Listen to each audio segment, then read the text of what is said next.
Little girl, Yes, sir. where's your mom? Kọ̀sílẹ̀. You have to follow us to the station.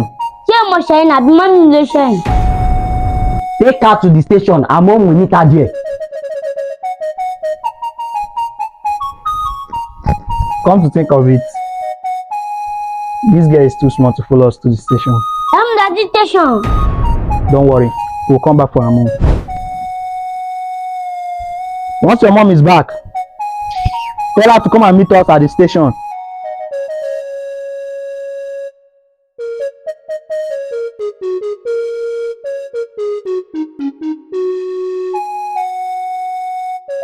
Ọ̀pọ̀ ló ṣì.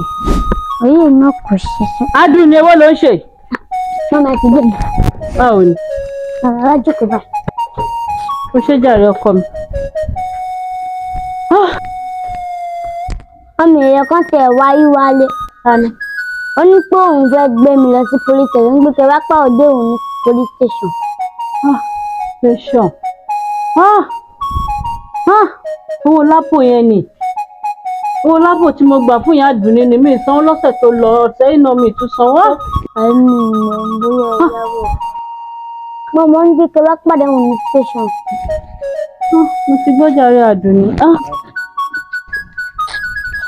Ìgbà tọ́mọbìnrin fi tiẹ̀ kó bá mi bó mo ti fẹ́ bẹ̀rẹ̀ báyìí.